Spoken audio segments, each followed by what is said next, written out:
Welcome to AU Nation. I'm your host, Evan Blank, here to bring you the latest opinions from the Auburn Student Media Group. Joining me today, the first is Meredith Brito. She is a WEGL 91.1 FM sports analyst that calls Auburn softball games. She also has a show called The Extra Point on that same station. Meredith, how are you today? Good, I'm doing really well. Glad to have you on the show. Next up, we have Jelani Baptiste. He is also a WEGL 91.1 analyst who has a show called The Fifth Quarter for WEGL. Jelani, how have you been today? I'm doing great. Just happy to be here. All right. Now, ladies and gents, don't you worry. The Plainsmen will be joining us right after the next commercial break. But for now, let's start with the first topic. And we begin with Auburn basketball. The Tigers are in for a rough slide to the end of the season. This past week was an indication for sure. First, Simeon Bowers was suspended for one game, and now leading scorer Kareem Canty has been suspended indefinitely. What in the world is going on with Auburn basketball, Jelani? You're just in a tough situation right now between injuries and suspensions. You look around the conference, you would think this is the year that you'll be able to compete. There's no one dominant team. But when you have the suspensions, you've lost multiple players to injuries, guard T.J. Dunnins and Taj Shamsuddin. You're just in a bad situation. I think they're trying. They're doing the best they can. Speaking on the suspension, I'm not really sure of the details. Haven't released a lot of information. But, Coach Pearl knows best. He's going to do his best for his team. Even though that's your leading scorer, you still have to discipline them just like they're anybody else on the team. Simeon came back from the the suspension and played really well. So I think Kareem will do the same thing whenever he does come back. Just looking at the Tigers' rest of the schedule, it's going to be really tough. Some road games, some tough home games, but hey, it's just one of those seasons. Exactly, and if you want to look at a more positive approach, the backups that have really come off of the bench have played pretty well. I mean, Horace Spencer had a few great games coming off the bench, especially when he replaced Simeon Bowers in Simeon Bowers' suspension game. But, just looking at the schedule, I don't really see us winning a ton of road games. We haven't had too much success on the road, but, we might be able to get our act together at home, but we'll just have to see. It's been a really tough season for them, but despite all the controversy, they've done pretty well. Yeah, season not up to what they've wanted thus far, but, we'll see how they end the season, and it'll be interesting to see how this Kareem Canty story develops. Yeah, I think it's like she said, she made a good point. You got a young player, some playing time. Bryce Brown and New Williams probably saw more playing time than they expected this year. Due to injuries and suspensions. So, if nothing else, like you said, look at the bright side. Next season, those are going to be your guys coming off the bench, maybe starting. It's good they already have game time experience. Exactly, and Bryce Brown had an awesome game against LSU. He did. He was our leading scorer. He had a bunch of three-pointers. I think he really showed that he could be one of our starters going for the future. With that, that'll do it for this segment. Coming up next, CJ Holmes of the Plainsmen joins us for some conversation as we turn national. It's all about the Super Bowl. That's next. It's AU Nation on Eagle Eye TV, Channel 6. From the moment we met, I knew we belonged together. I could tell right from the start that I was melting your heart, purring while you pet me, winding around your feet, and getting to just chill out with you. It felt perfect. But I don't know what just happened. Why am I in a cage, and who are these other sad animals? Where am I? They say I might get a new home. How can I get a new home when our bond was so special? What did I do wrong? How can you have given me up? Welcome back to AU Nation, and say hello to Mr. CJ Holmes, sports reporter for the Auburn Plainsmen. He writes a weekly SEC basketball wrap-up column. CJ, how have you been, man? Been good. Good to be here. Thanks for having me on. Yeah, we'd love to have you on. Love your column. Talked about that before the show. All right, but we're not talking basketball, CJ. We are going to the NFL. Topic number one, it's the Super Bowl, and it's come to an end as Super Bowl 50 featured the Broncos taking down Cam Newton and his Carolina Panthers 24-10. But in your opinion, did the Broncos win it or did the Panthers blow it? We'll start with you, CJ. A lot of credit to the Carolina Panthers this season. They had an outstanding year with Cam Newton at the helm. But at the end of the day, I think you can't say anything less than that Denver won that game. They're a great team. Denver came out there, it looked like they wanted more. They were very aggressive. They came into the game 9-0 and forcing 2 or more turnovers. They forced Cam Newton into 3. They shut down that zone running scheme. It was virtually non-existent all night long. And overall, it was just a great performance out of them. One of the best Super Bowl history. They forced Cam to throw it from the pocket. I think that's what made the biggest difference. I think he had 41 pass attempts, and that resulted in 7 sacks. So all in all, just a great performance from that Denver defense.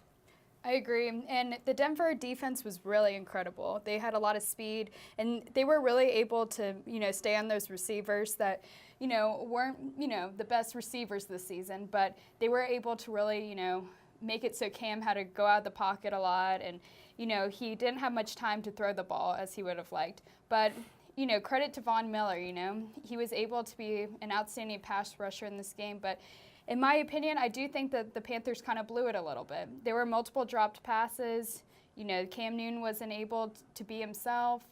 They just seemed very uncomfortable throughout this whole game. And credit to their defense. The defense had a great game, but the offense kind of blew it a little. Yeah, I agree with both of you, honestly. I think it was a combination of both. The Broncos played really well defensively. Their offense gave a little bit, you could want a little bit more. But the defense, they did a great job. Like you said, Von Miller had an amazing game. He had the strip sack. DeMarcus Ware on the other side, Auburn native, he had a good game also. You look at Cam Newton and what they did on offense, you wanted more. Mike Schules came out and apologized for the play calling. He said he could have put them in a better position. As a Panthers fan, you can't be upset. Like you said, CJ, they had a great season. Their core is young. Cam Newton's 26 years old. Luke Kuechly, the middle linebacker, he's pretty young also. So I think this team will be back. It was an amazing way to see Peyton possibly have his last game. So I think the Broncos overall, they had a really good game, and they kind of earned that Super Bowl. Yeah, and just imagine the Panthers coming back next season with Kelvin Benjamin. Exactly. Exactly. All right, and speaking of those Panthers, Cam Newton probably shouldn't hang his head in shame because his Panthers had a great season. But Meredith, we'll start with you. Where do the Panthers go from here? I think it all starts with the return of Kelvin Benjamin and incorporating him more in their offense. But, I think they shouldn't hang their heads down too low because with the return of Kelvin Benjamin and maybe adding a few people to that offensive line, they could be a really good team. I don't think they should hang their head down low at all. Cam Newton, you got experience in the Super Bowl. That's not something a lot of young quarterbacks get to do. So I think that's something that he'll take with him for the rest of his career. And I think the Panthers might be able to come back to the NFC Championship. I wouldn't say the Super Bowl, but I think they have a really good opportunity. I'm kind of piggybacking on what you said. Like you said, Cam Newton is young. He's a very young quarterback, and that team has a very, very young nucleus with Cam Newton and Luke Kuechly. So, they're going to be back. But I think, if anything, Cam learned from this experience is that there's no guarantees in the NFL. And in the wide spectrum of things, nothing is guaranteed, and, it's hard to win. It's hard to win in this league. And the Saints, the Falcons, other teams in the NFC South, they're only going to get better. So I was talking with my coworker yesterday, and I kind of said that losing the Super Bowl is going to be one of the best things to happen to Cam's career because at the end of the day, this team's only going to go as far as Cam can take them. Yeah, I definitely agree. Like you said earlier, they're going to get Kelvin Benjamin back next year. That's going to make a big difference. I think this was the first game with that really the offense was noticeably struggling without him. All year long, they were able to depend on Greg Olsen, but the Broncos shut him down. I think with their first pick, they probably go O-line, get a tackle, if not wide receiver, to put across Kelvin Benjamin. So, you look forward to the draft. You build up through the draft and free agency. But the thing is about that team is they don't have a lot of holes. You look all over both sides of the team. A lot of guys stepped up this year. There's a lot of guys Yeah, stepped they up. did. It's a pretty young team, so they'll definitely be back. They just have to watch out for those Arizona Cardinals. Exactly. All right. From one team to the other, we talk Broncos, specifically Peyton Manning. After he wins his second Super Bowl, first quarterback to win a Super Bowl for two different teams, where would you rank Peyton Manning on your all-time list of quarterbacks? Jelani, we'll start with you. Man, that's a tough one. Peyton Manning, honestly, I want to put him number one, but he's not my number one Manning. Eli Manning is my guy, but he's not better than Peyton. I'm sorry, I'm just making a joke here, guys. I want to put Peyton Manning first. You look at passing yards, passing touchdowns, completions. Even his interception rate is so much lower than the guys like Brett Favre, who has a lot of yards and a lot of touchdowns, but has a lot of interceptions.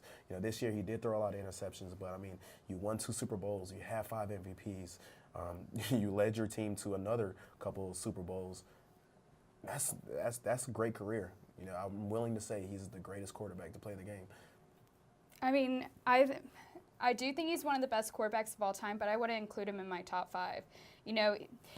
This Super Bowl kind of showed me a little bit of, the quarterback's not necessarily the most important player on a team. This is a team game. But Peyton Manning, he was kind of a game manager in this game. Brock Osweiler may have had a chance to win this game.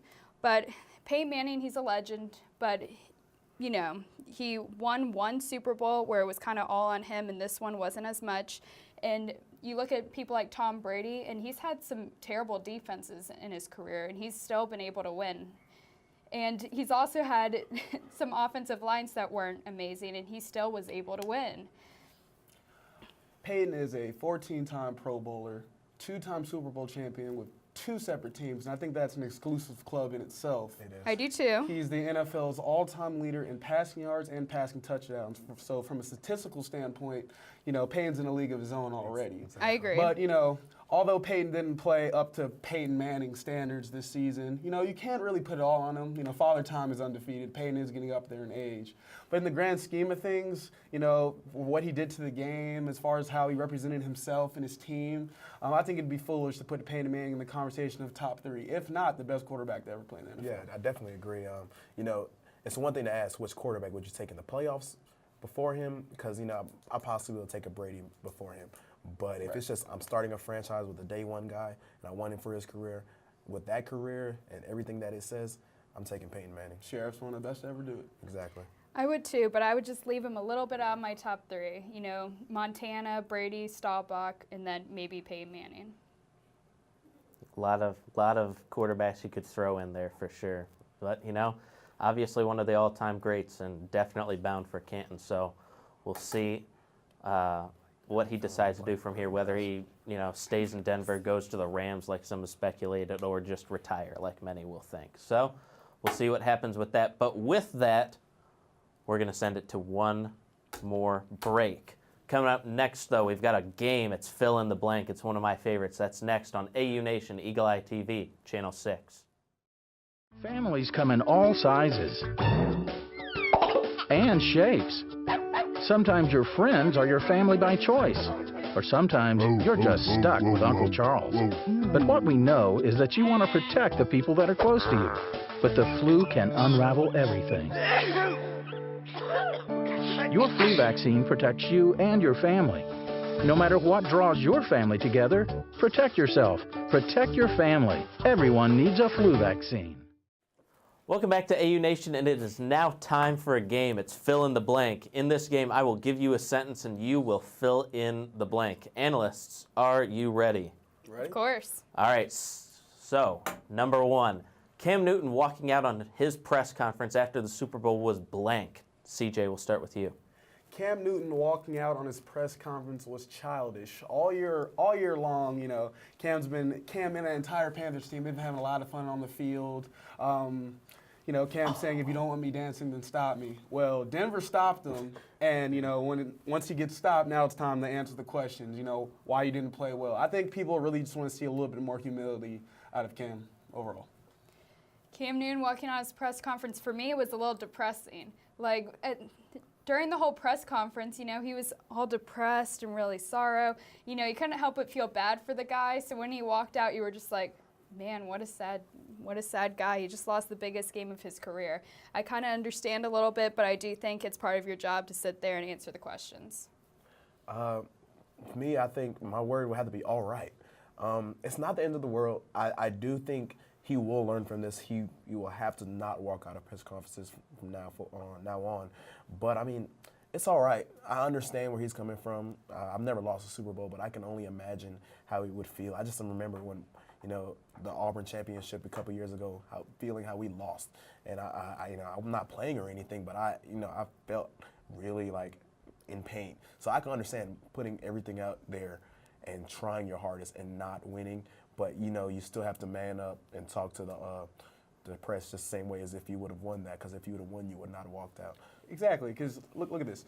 Luke Kuechly also lost the Super Bowl on Sunday. Yeah. Josh Norman also lost the Super Bowl on Sunday. Ron Rivera. Ron Rivera lost the Super Bowl And he on had Sunday. a great press conference. Exactly. So, as a quarterback, as the leader of a football team, when you're winning, you get all the credit, and when you're losing, you get all the blame. Definitely. So Cam needs to find that balance and understand that and say, it is fun, but in this league, it's hard to win. So with the fun also comes the tough times, and he has to be able to balance both of that. And ultimately, all the celebration and dancing is fun, but it's time to grow up. Yeah.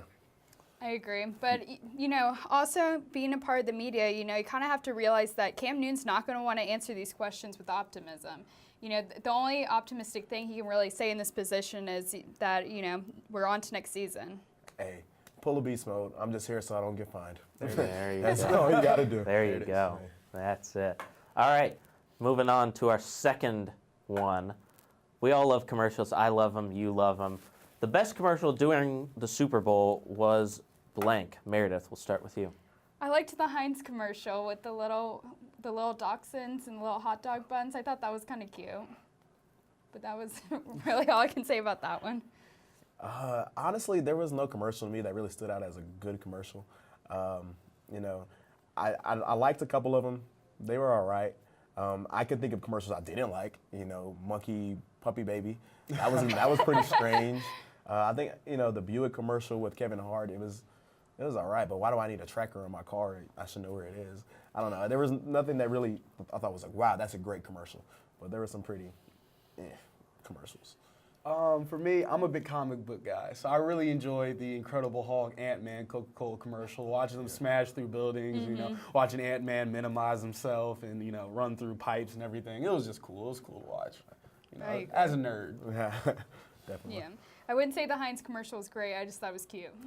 Yeah, I mean. So I agree with what you're saying. The only commercial that could stick out to me right now is just that Monkey Puppy Baby because it was so strange. I don't know what they were thinking, but that was just a really strange Effective commercial. advertising, make you think of it. I guess so. So overall, can you say that this year's Super Bowl commercials were a disappointment? Yeah, I would say. A little. I would Compared say to years so. in the past. Compared to years past, yeah. Exactly. Yeah.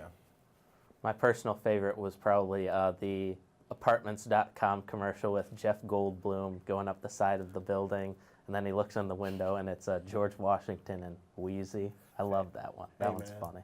All they got to do is get that little presser from Peyton Manning. About to drink a lot of Budweiser. Make that a commercial. You got to go with. Yeah, that was the best commercial of the year. Yeah, it was. All right. We move on, though, to our third question. The fans booing Tom Brady before the Super Bowl was blank. Jelani. It was sweet. It was really sweet. Broncos fans, of course, they're not going to have a lot of love for Tom Brady. I don't think any AFC fans have a lot of love for Tom Brady. To me, it's just, hey, what do you expect? What do you expect? It's Tom Brady. He's beaten your team numerous times.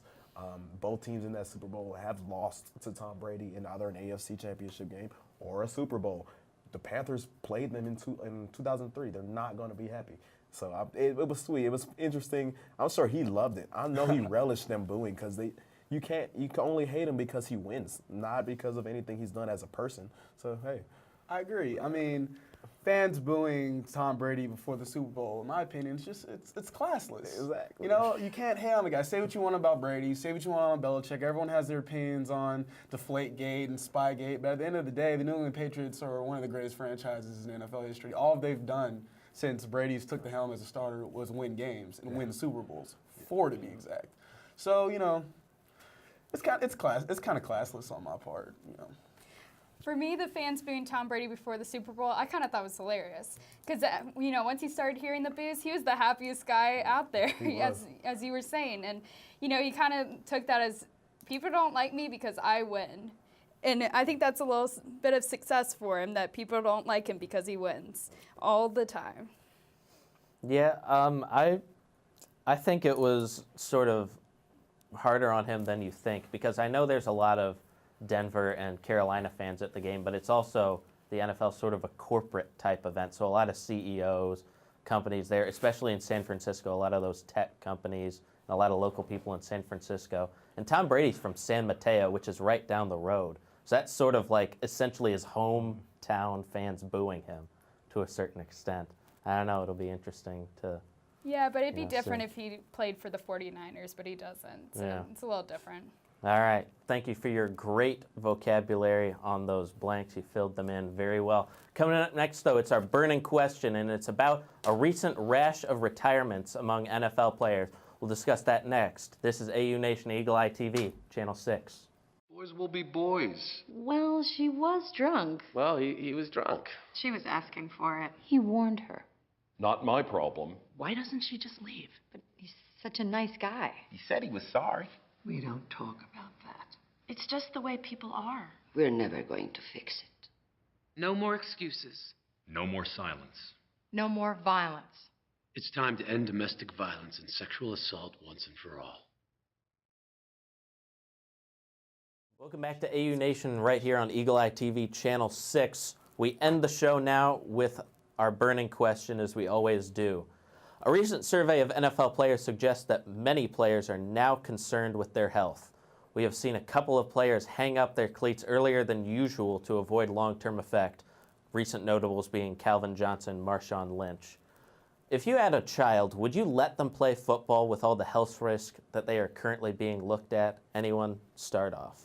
I mean, I think it really just depends on your kid, because I think, back in the day, a lot of parents would just kind of throw their kids on the football field because it's, America's great pastime other than baseball. People really love to watch their kids and anyone play football, so it was kind of a given. But now with all this stuff going on, I think for me it really depends on, how big's my kid. If my kid's really, really skinny and I know he's going to take a lot of hard hits, then I would not throw him out on a football field. But if he's built for football and that's something he really wants to do, then why not? Unless something really, really bad happens to him and he loves the game and he's built for it, why not? Like you said, it depends on the kid. If I had a son and he really wants to play football and he's passionate about it, I'm going to let him play. But he's going to learn his fundamentals and he's going to learn how to play the game the right way. Yeah. With all the precautions that the NFL has been taking lately for concussions and things like that, I have faith that if they want to keep this game around at all, that they're going to have to find ways to advance the way we protect our football players moving forward. So I have faith in that system, and as long as it's done right, I have no problem with my son playing football. Every game is dangerous. I've seen guys break legs on basketball courts. People get hurt in every sport. It's just a matter of, it's always a matter of safety. And as long as my son is safe, I don't have any issues with playing the game of football. Exactly, and I agree. I've even seen someone get a concussion running track and field. It happens. You hit your head on a hurdle, you fall, and you hit your head if you go unconscious. It happens in any sport. What do you think, Jelani? I definitely agree with what y'all were saying, and CJ, especially if my son really wants to play, I'm going to let him play. I'm not going to tell you you can't play. Like you said, I have a lot of faith in the system. They're working on things right now as we speak, trying to make sure the game is safer.